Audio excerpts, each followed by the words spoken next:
오늘 우리에게 주신 하나님의 말씀은 마가복음의 말씀입니다. 마가복음 9장 24절 말씀인데요, 우리 다 같이 한 절의 말씀을 봉독하겠습니다.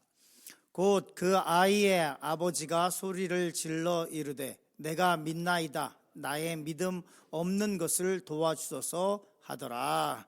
아멘. 오늘 말씀의 제목은 웨이크업 콜입니다. 우리 다 같이 말씀의 제목을 따라 하실까요? 웨이크업 콜. 오늘 말씀의 제목을 한글로 번역을 하려고 노력을 해봤는데 제 실력으로는 이 번역이 안 되더라고요. 그래서 웨이크업 콜을 한국말로 번역을 하려고 노력을 하면서 봤더니 아침을 깨우는 모닝콜, 아니면 아침을 깨우는 벨 이렇게 돼서 도저히 이걸로 안 될 것 같아서 제가 그냥 영어 제목으로 삼았습니다. 미국이기 때문에 다 아실 줄 믿고, 그리고 오늘 말씀을 같이 나눠보려고 합니다. 우리 서로 인사해 주실까요? 오늘 잘 오셨습니다. 우리 인사하겠습니다. 하나님의 은혜가 우리 집사님에게, 권사님에게 충만할 줄 믿습니다. 네. 아멘 본인만 하고 옆에다 인사를 안 하시는군요. 옆에에게 인사하겠습니다. 하나님의 은혜가 당신에게 충만할 줄 믿습니다. 아멘. 오늘 말씀은 마가복음 9장의 말씀이고요. 말씀드린 것처럼 말씀의 제목은 웨이크업 콜입니다. 이 마가복음 9장, 특별히 오늘 말씀, 이 본문의 말씀은 마가복음 9장 14절부터 29절까지에 있는 말씀인데요, 이 말씀은 마가복음에만 기록되어 있습니다. 공관복음에 기록되어 있지 않고, 그리고 공관복음에 기록되어 있지 않다고 하는 것은 사복음서에도 기록되어 있지 않다는 것을 의미합니다. 그렇기 때문에 이 말씀은 마가에게는 아주 특별한 그런 사건이었던 것으로 보입니다. 어느 날 어떤 아버지가 자기 아이를 데리고 예수님께서 사역하시는 곳에 왔습니다. 그런데 그 아이는 귀신에 들려 있었습니다. 이 아이는 굉장히 심각한 상태였습니다. 우리 말씀 보겠습니다. 마가복음 9장 18절 말씀 같이 읽겠습니다. 귀신이 어디서든지 그를 잡으면 거꾸러져 거품을 흘리며 이를 갈며 그리고 파리해지는지라, 이렇게 말씀하고 있습니다. 평상시에는 멀쩡한 것 같은데 귀신이 역사하면 거품을 흘리기 시작하고, 그리고 이를 갈고, 그리고 얼굴색이 파래지고 곧 죽을 것처럼 그렇게 몸이 변해갔습니다. 그리고 누구도 이 아이를 컨트롤할 수가 없었습니다. 이 아버지가 이 아이를 예수님께서 사역하시는 곳까지 데리고 오기 전까지 아마도 많은 것을 해봤을 것입니다. 이 아이를 살릴 수 있다면, 이 아이를 이 아이에게 들려있는 귀신을 쫓아낼 수 있다면 뭐든지 다 할 수 있었을 것 같습니다. 부모가 그렇죠. 아이가 저 상태이면 아까운 게 뭐가 있겠습니까? 우리가 할 수 있는 모든 것을 다 하려고 노력을 하겠죠. 현대적인 의미로 얘기해 본다면 의사에게도 가봤을 것이고, 그리고 심리치료사에게도 가봤을 것입니다. 그런데 아무 소용이 없었습니다. 이 아버지가 어떤 이야기를 하나 들었습니다. 그것은 뭐냐면, 갈릴리 호수에 가면, 거기에 가면 예수라고 하는 분이 있는데 그분은 아픈 사람도 고치고 그리고 귀신도 쫓는다라고 하는 얘기를 들었습니다. 이 이야기를 듣고 이 아버지가 이 아이를 데리고 예수님이 계신 곳까지 왔습니다. 우리가 잘 아는 것처럼 몸이 지체에 장애가 있는 아이, 그 아이만 데리고 오는 것도, 어떤 한 곳을 가는 것도 굉장히 힘들죠. 그런데 이 아이가 지적 장애를 갖고 있는 아이라면, 옛날에, 지금은 차에다 싣고 이렇게 오지만 그 아이를 데리고 오는 것이 쉽지 않았을 것입니다. 지적 장애도 아니고 이 아이는 귀신에 들려 있었다고 성경은 말씀하고 있습니다. 우여곡절을 겪고 이 아이를 예수님이 계신 곳까지 데리고 왔습니다. 그런데 그때에 예수님께서 거기 안 계셨습니다. 그리고 제자들만 있었습니다. 이 아이에게 들린 이 귀신을 쫓아달라고 제자들에게 이야기를 했는데 제자들이 할 수 없었다고 성경은 기록하고 있습니다. 마가복음 9장 18절 말씀 뒷부분 같이 읽겠습니다. 내가 선생님의 제자들에게 내쫓아 달라 하였으나 그들이 능히 하지 못하더이다 라고 말씀을 하고 있습니다. 이 아버지의 상실감이 이만저만하지 않았을 것입니다. 그리고 어쩌면 또 다른 익숙한 좌절감을 가지고 그리고 돌아가려고 하고 있었을 것입니다. 이것이 오늘 말씀의 배경입니다. 이 말씀 가운데 문제가 무엇인가? 그리고 우리에게 주신 하나님의 은혜가 무엇인가? 또 하나님께서 우리에게 말씀하시고자 하시는 것이 무엇인가? 라고 하는 것을 살펴보도록 하겠습니다. 첫 번째 말씀의 제목을 따라 하실까요? 예수님이 계신가? 이 문제의 가장 근본적인 문제는 우리의 삶의 문제와 같습니다. 제자들은 이 문제를 해결할 수 없었어요. 왜냐하면 성경은 아주 분명하게 말씀하고 있습니다. 거기에 예수님이 안 계셨다라고 말씀을 하고 있어요. 제자들이 그동안 예수님을 쫓아다니면서 수많은 기적을 봤습니다. 예수님께서 귀신들을 쫓아내는 모습을 봤어요. 그리고 기적들을 수없이 체험했어요. 그렇기 때문에 그들에게는 기적이나 이런 표적이 너무나 쉬운 것이고 당연한 것처럼 느껴졌을 수 있어요. 그리고 자기들도 이것을 할 수 있다고 생각했을 수 있어요. 그런데 안 됐어요. 할 수 없었어요. 아직 제자들은 성령을 받지도 못했었고, 그리고 예수님께서 계실 때 그 예수님께서 하시던 사역을 본 것뿐이에요. 그리고 그 기적에 익숙해져서 나도 할 수 있을 거라는 생각을 했었던 것 같아요. 그러나 안 됐어요. 그들이 할 수 있는 것은 아무것도 없었어요. 다시 말하면 그들의 열정과 열심으로만으로는 이것을 해결할 수 없다는 거예요. 우리의 인생도 마찬가지예요. 목회를 하다 보면 딱 이럴 때가 있어요. 젊은 목회자들이 열심과 열정이 아주 출중합니다. 저도 그랬습니다. 그러다가 목회를 말아먹어요. 왜냐하면 열정과 열심은 그 누구보다도 출중한데 그거 가지고 되는 게 아니에요. 이런 비슷한 상황이 또 있었습니다. 마태복음 8장, 마가복음 4장, 그리고 누가복음 8장에 공통적으로 기록된 내용이 있죠. 제자들이 어느 날 갈릴리 호수를 건너고 있었습니다. 그런데 큰 풍랑을 만났습니다. 거센 돌풍을 만나서 배를 어떻게 할 수가 없었어요. 그리고 성경은 뭐라고 기록하고 있냐면 배가 천천히 가라앉고 있었다라고 말씀을 하고 있어요.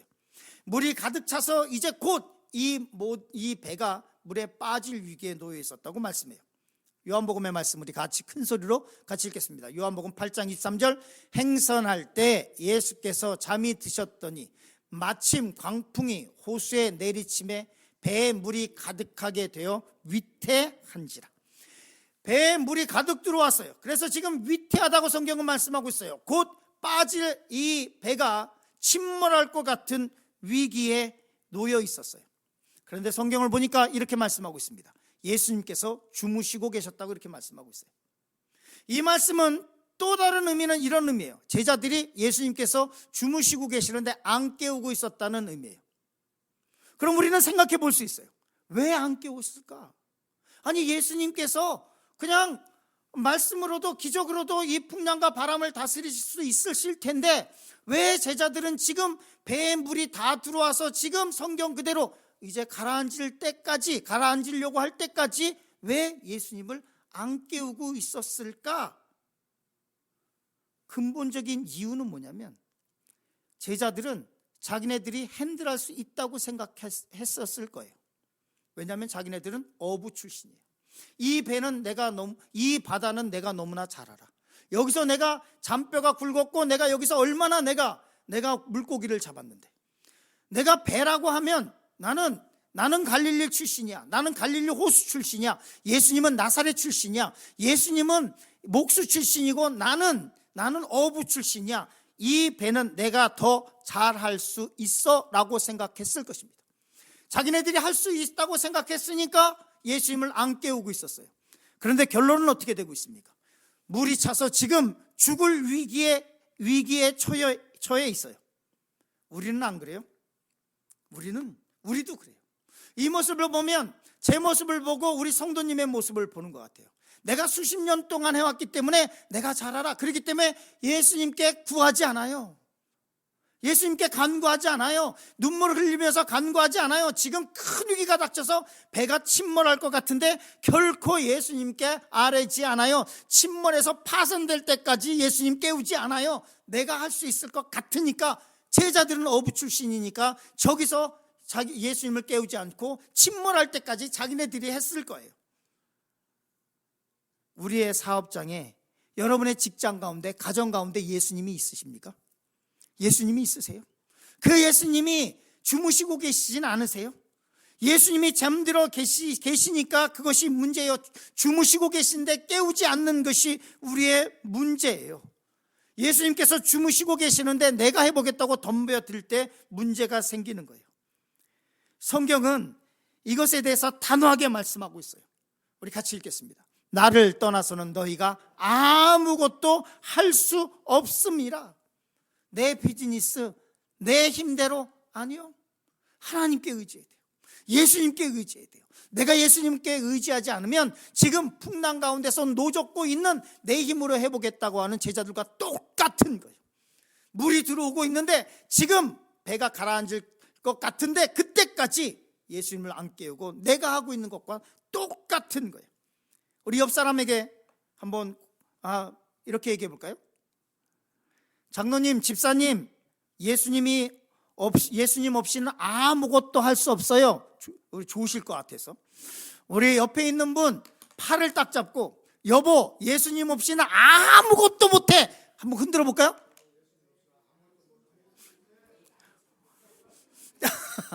해볼까요? 우리 앞뒤에 사모님, 예수님 없이는 아무것도 못해요. 해봐요. 같이 한번 해볼까요? 자, 목사님, 예수님 없이 아무것도 못해요. 해볼까요? 깨어나야 돼요. 지금 옆에 있는 사람 붙잡고 아무것도 못해요. 흔들어야 돼요. 성경은 얘기해요. 아무것도 할 수 없다라고 말씀하고 있어요. 제자들이 이 귀신 들린 아이가 왔을 때 자기네들이 해보겠다고 나섰어요. 예수님 찾는 것이 아니라 우리가 한번 해볼게. 그랬더니 철저히 실패했어요. 똑같은 상황들이 사역 가운데 몇 번 겹쳐서 나타나요. 풍랑이 일 때 예수님은 주무시고 계시고, 예수님 주무세요. 피곤하시죠? 우리가 한번 해볼게요. 이 바다는 우리가 더 잘 알아요. 우리가 어부예요. 라고 하고 있는데 지금 배는 지금 침몰해 가고 있다는 거예요. 요한복음은 분명하게 얘기합니다. 나를 떠나서는 너희가 아무것도 할 수 없다. 너의 삶 가운데 내가 있느냐라고 묻고 있어요. 성경은 끊임없이 물어요. 너의 직장 가운데 내가 있느냐라고 물어요. 성경은 묻고 있어요. 너의 가정 가운데 예수가 있느냐고 물어요. 너희 자녀들 가운데 예수가 있느냐고 물어요. 내 삶 가운데 예수가 있느냐고 물어요. 내 삶 가운데 예수가 없으면 딱 우리는 이 꼴 나는 거예요. 이 꼴 나는 거예요. 지금 침몰하려고 하는데 그 침몰하려고 하는 것도 우리는 깨닫지 못하고 있어요. 바다에 빠질 때나 알 거예요, 아마. 지금 침몰하려고 위기인데 아무것도, 나를 떠나서는 아무것도 할 수 없다고 하는데 그 배를 어떻게 해보려고 그 노를 젓고 있는 제자들과 똑같다는 거예요. 똑같다는 거. 이 아버지가, 성경에 오는 말씀에 이 아버지가 아들이 귀신 들려왔으면 제자들은 뭐 해야 될까요? 예수님 찾으러 가야죠. 예수님 찾으러 가야어야죠. 근데 예수님 찾으러 가는 것이 아니라 자기네들이 해보겠다고 했더니 할 수가 없었어요. 성경은 질문해요. 예수가 어디 계시냐고 물어요. 예수님이 너희 삶 가운데 어디 있냐고 말하고 있어요. 예수님이 교회에 있으시면 어떻게 해요? 큰일 나요. 예수님, 우리가 예배 드릴 때 임재 가운데 있으시고, 예수님 교회 계세요. 나 지금 차 타고 갈 테니까 내 일은 내가 알아서 할게요. 예수님, 제가 일주일 후에 올게요. 그럼 큰일 나는 거예요. 큰일 나는 거예요. 예수님, 내 삶 가운데, 내 사업장 가운데, 내 매 순간 나하고 얘기해 주십시오. 어떤 문제가 생겼으면 내가 해보겠다고 하는 것이 아니라 제자들이 그러다가 실패한 것처럼 똑같은 실패하지 말고 예수님 찾으러 가야 돼요. 예수님 찾으러. 주님, 이런 일이 있었습니다. 이런 일이 생겼습니다. 하나님 해주십시오. 두 번째 말씀 나누려고 합니다. 우리 말씀의 제목을 따라 해주실까요? 반쪽 믿음.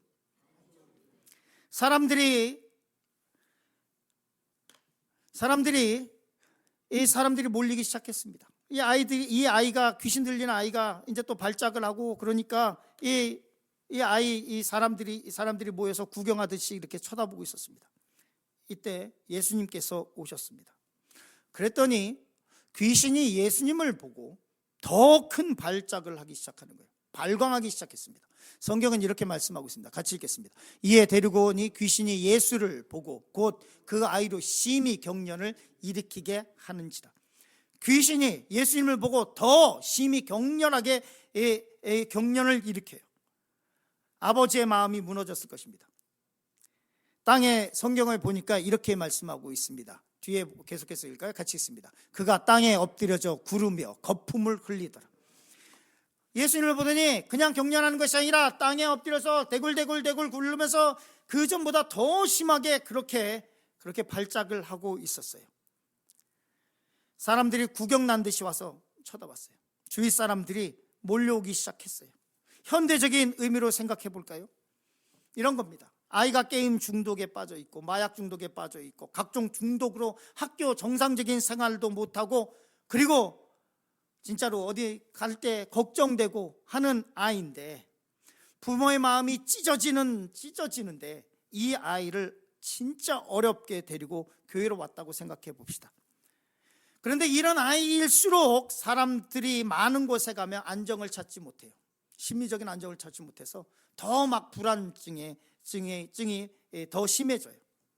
그래서 평소보다 더 심한 행동을 하고 평소보다 더 심하게 소리를 지르고 이상한 괴성을 지르기도 하고 이상한 행동을 해요. 그런데 사람들이 그 아이를 손가락질하면서 흘길 보면서 그러면서 구경난 듯이 그렇게 쳐다본다고 생각해 보십시오. 딱 그 상황이에요.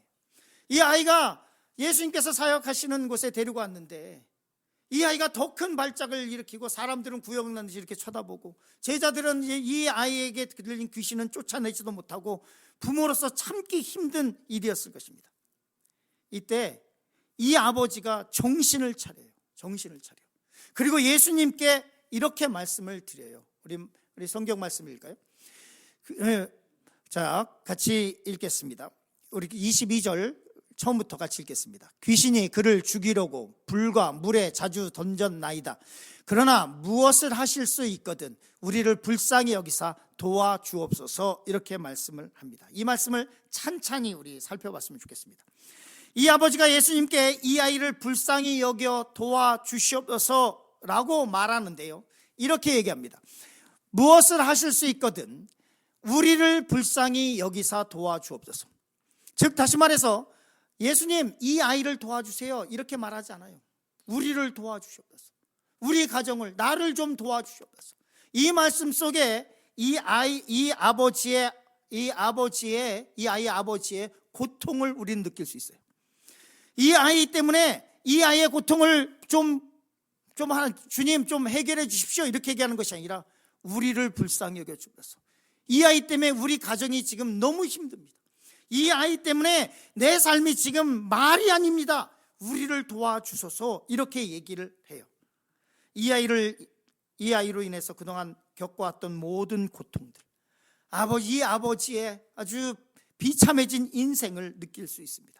가족 전체의 고통을 느낄 수 있어요. 그런데 오늘 말씀해 보면 또 하나 두 번째 볼 게 있어요. 불쌍히 여겨달라는 말, 이 말은 헬라어로 우리 같이 헬라어 읽어볼까요? 스플랑크니조마이라고 되어 있어요. 좀 길죠. 스플랑크니조마이라는 말이에요. 한국 성경은 이걸 뭐라고 번역했냐면 주님 불쌍히 여겨 주시옵소서, 불쌍히 여기사 이렇게 번역했어요. 그런데 원어는 어떤 의미냐면 내장을 움직인다는 거예요. 주님의 내장을 움직이시사, 주님의 내장을 움직이시사 우리를 불쌍히 여겨 주시옵소서. 우리 가족, 내 고통을, 이 아이를 통해 겪는 내 고통을 주님 불쌍히 여겨 주시옵소서 라고 말하고 있어요. 원어적인 의미는 예수님 당신의 내장을 움직이시사 마음을 움직여 주사 우리를 불쌍히 여겨 주시옵소서. 그리고 계속해서 얘기를 해요. 주님 도와주시옵소서 라고 말해요. 도움의 시작은 언제부터냐? 도움을 요청할 때부터예요. 주님께 겸손히 우리가 주님 나를 도와주시옵소서 라고 얘기하는 그 순간에 도움이 시작되는 거예요. 내게 도움이 필요한데 하나님께 도움을 요청하지 않으면 그 도움은 절대로 오지 않아요. 이 아버지가 아주 패닉된 상황 속에서 부끄럽고 내가 왜 얘를 여기까지 데리고 왔나? 이 제자들, 예수님의 제자들도 고치지 못하는데 내가 이 수모를 또 당하나? 이런 상황 속에서 자기 아이가 떼굴떼굴 굴면서 예전에 하는 것보다 더 심한 그런 현상을 보면서 사람들의 눈치와 사람들의 시선을 보면서 정신 차리고 주님께 얘기합니다. 주님, 우리를 불쌍히 여기사 도와주옵소서. 그런데 성경은 이 말씀을 반쪽짜리라고 말씀해요. 반쪽짜리. 그가 뭐라고 말하냐면 이렇게 얘기합니다. 주님, 무엇을 하실 수 있거든 우리를 불쌍히 여겨 주시옵소서. 영어로 얘기하면 if you can, if you can. 이 아버지가 만약에 예수님께서 오병이어로 5,000명을 먹이시던 그분이라는 것을 확신히 믿었다면 if you can 이라고 하는 말을 할 수 있었을까요? 할 수 있으시면 이라고 하는 말을 했을 수 있었을까요? 예수님께서 삼위일체의 하나님이라고 하는 것을 믿었다면 예수님 앞에서 Lord, if you can 이라고 하는 말을 할 수 있었을까요? 장님의 눈을 뜨게 하시는 분이라는 것을 믿었다면 주님 앞에서 if you can 이라고 하는 말을 할 수 있었을까요? 예수님께서 하나님의 아들이라고 하는 것을 믿었다면 if you can 할 수 있거니라고 하는 이 말을 할 수 있었을까요? 천지를 주관하시는 분이라는 것을 믿었다면 폭풍우를 꾸짖으시고 죽은 사람 앞에서 나사로야 나오라고 말씀하시는 그 예수라고 하는 것을 믿었다면 if you can 이라고 하는 말을 할 수 있었을까요? 할 수 있으시면 한번 해보십시오 라는 말을 할 수 있었을까요? 그렇지 못했을 거예요. 그렇지 못했을 거예요. 그에게는 자기 아이를 낳게 하고자 하는 간절함은 있었지만 예수님께서 귀신을 쫓아내실 것이라고 하는 믿음은 없었어요. 히브리서 11장 6절은 이렇게 말씀하고 있습니다. 우리 같이 읽겠습니다. 믿음이 없이는 하나님을 기쁘시게 하지 못하나니 하나님께 나아가는 자는 반드시 그가 계신 것과 또한 그가 자기를 찾는 자들에게 상 주시는 이심을 믿어야 할지니라. 성경은 이렇게 얘기합니다. 믿음이 없이는 하나님을 기쁘시게 하지 못하나니. 우리의 믿음은 괜찮습니까? 여러분의 믿음은 괜찮습니까? 우리도 하나님께 하실 수 있으시거든. If you can 이렇게 얘기하고 있지 않습니까? If you can 내 사업장을 좀 도와주십시오. If you can 우리 집의 문제를 좀 해결해 주시옵소서. If you can 우리의 아이 문제를 해결해 주십시오. If you can do something for us 이렇게 얘기하고 있지 않습니까? 우리가 그 하나님이 천지를 주관하시고 모든 것을 불가능을 가능케 하신다는 것을 믿고 있다면 우리는 예수님 앞에서 if you can 이라는 말을 할 수 없을 것입니다. 우리는 이런 반쪽짜리 믿음을 갖고는 어떤 기적도 기대할 수 없습니다. 믿음이 없이는 하나님을 기쁘시게 하지 못한다고 말씀하고 있습니다. 현대 기독교인들은 하나님을 기쁘시게 하는 것에 대한 관심이 없어요. 오늘 장로님께서 기도하셨지만 하나님, 우리가 하나님을 기쁘시게 하기 원합니다. 현대 기독교인들은 이것에 관심이 없어요. 하나님, 날 좀 기쁘게 해 주십시오. 나를 좀 엔터테인 해 주십시오. 나를 좀 부자 만들어서 나를 좀 기쁘게 해 주십시오. 나에게 다른 사람보다 더 많은 것들을 허락하셔서 나를 기쁘게 해 주시옵소서 라고 하는 것에 관심이 있지, 내가 하나님을 기쁘시게 하고자 하는 이 관심은 없어졌다는 거예요. 교회가 왜 힘을 잃어가는지 아십니까? 관심이 하나님, 날 좀 기쁘게 해주세요. 날 좀 기쁘게 해주세요. 내가 어떻게 하면 하나님을 기쁘시게 할까가 아니라 날 좀 기쁘게 해주세요. 날 좀 기쁘게 해주세요. 여기에 관심이 있어요. 성경이 이렇게 얘기합니다. 믿음이 없이는 하나님을 기쁘시게 하지 못하나니. 우리 성도님들은, 우리 교회는 하나님을 기쁘시게 하는 교회 되길 간절히 축원합니다. 아멘 하시죠? 하나님을 기쁘시게 하는 그런 성도님들 되시길 간절히 축원합니다.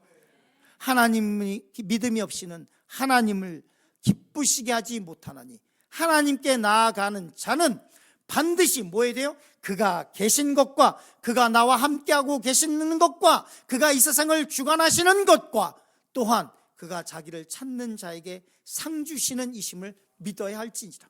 아멘. 우리의 상급은 하늘에 있는 것입니다. 우리는 천국을 바라보며 살아야 하는 것입니다. 우리는 언제나 소망을 하늘에 둬야만 합니다. 이 세상을 살다 보면 어떤 사람은 물질이 풍족한 사람이 있어요. 어떤 사람은 가난한 사람도 있어요. 어떤 사람은 성공한 사람도 있어요. 어떤 사람은 실패한 사람도 있어요. 어떤 사람은 명예를 얻은 사람도 있어요. 그러나 어떤 사람은 진짜로 노바디의 삶을 살아가고 있는 사람도 있어요. 그러나 모두가 다 어디에 소망을 둬야 되냐면 하늘나라에 소망을 둬야 돼요. 이 세상에 내가 좀 먹고 살만하다고 해서 이 세상에 소망을 둘 수 없어요. 내가 이 세상에서는 못 배웠고 이 세상에서는 부모에게 받은 것도 한 개도 없고 가난한 가정에 태어나서 교육도 제대로 못 받고 가난하게 산다고 할지라도 하늘나라에 소망을 두고 있다면 그 사람에게는 하늘에 큰 복이 있는 거예요. 그것이 없다면 그리스도인의 삶은 너무나 무가치한 거예요. 그것이 없다면 그리스도인으로 살아가는 의미가 없는 거예요. 이 아버지가 반쪽짜리 믿음을 갖고 있었어요. 소문을 듣고 예수 그리스도가 혹시나 내 아들을 고칠 수도 있지 않을까라고 하는 소망을 가지고 왔어요. 그러나 그의 믿음은 반쪽짜리였어요. 세 번째, 우리 말씀의 제목을 따라 하실까요? Wake up call.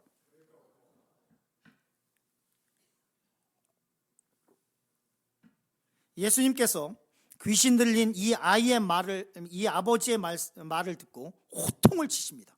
같이 읽겠습니다. 예수께서 이르시되 할 수 있거든이 무슨 말이냐? 믿는 자에게는 능히 하지 못할 일이 없느니라 하시니. 영어로 얘기하면 if you can 이렇게 얘기하신 거예요.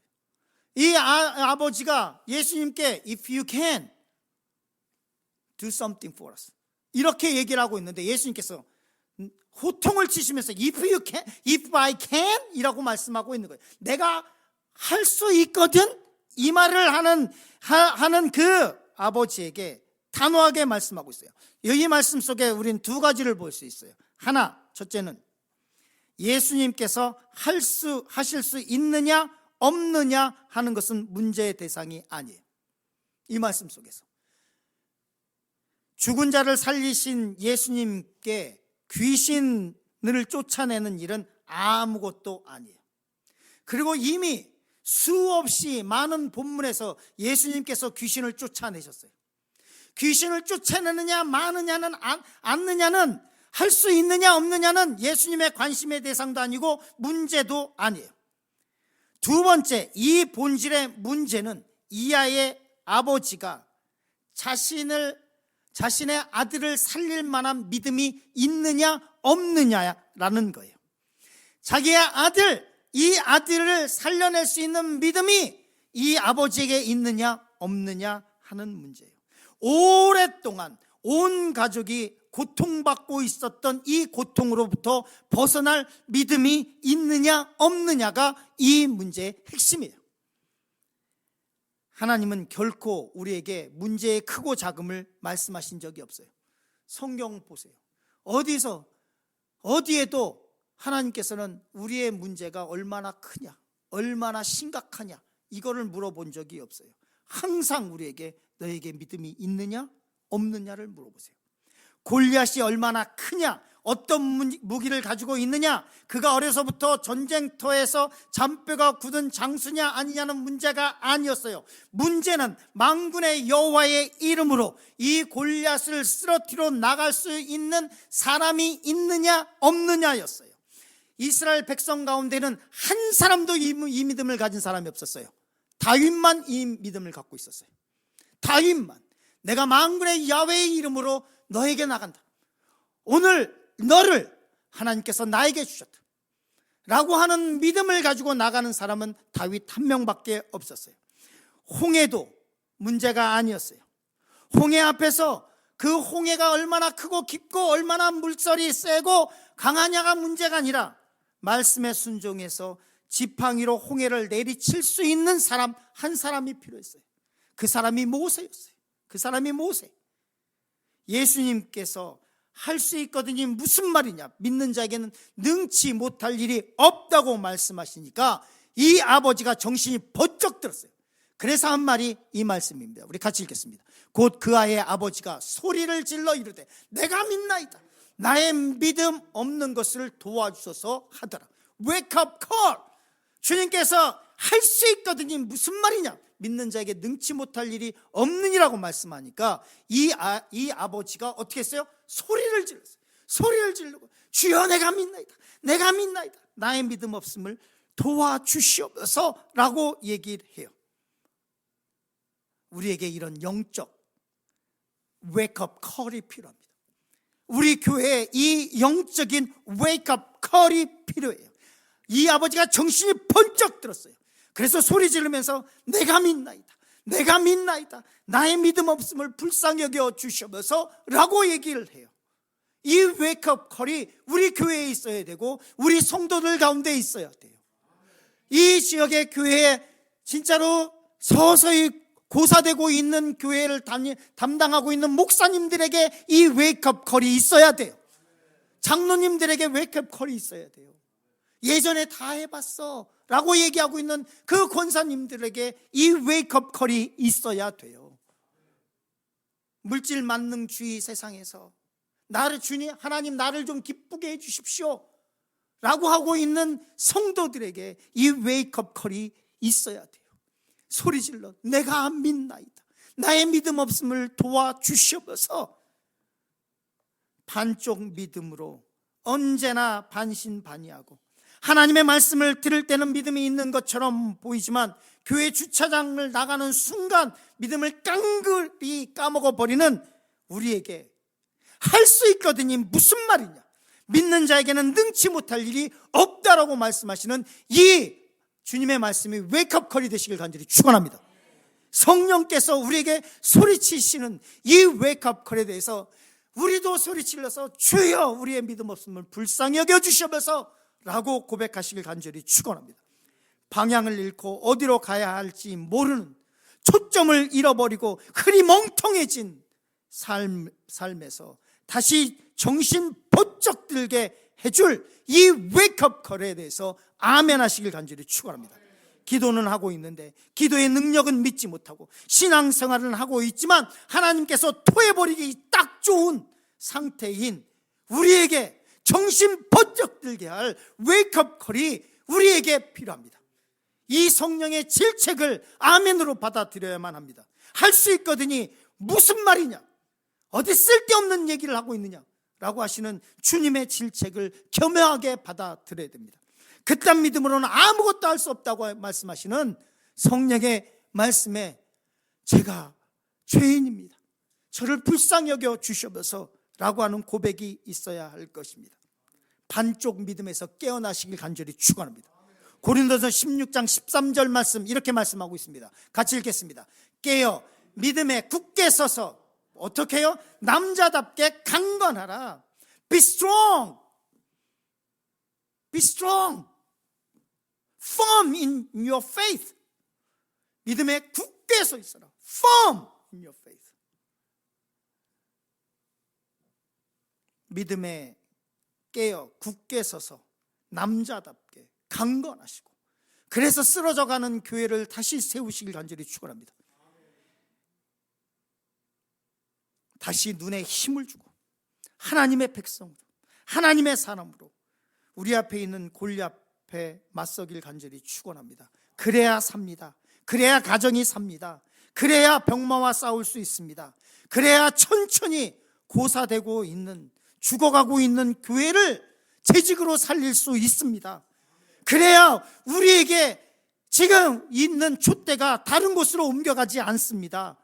깨어나십시오. 믿음으로 나라와 민족을 살리고 마약 중독과 동성애와 이 세상의 더럽고 추한 것으로부터 신음하고 있는 우리 아이들과 공동체를 살려내시길 간절히 축원합니다.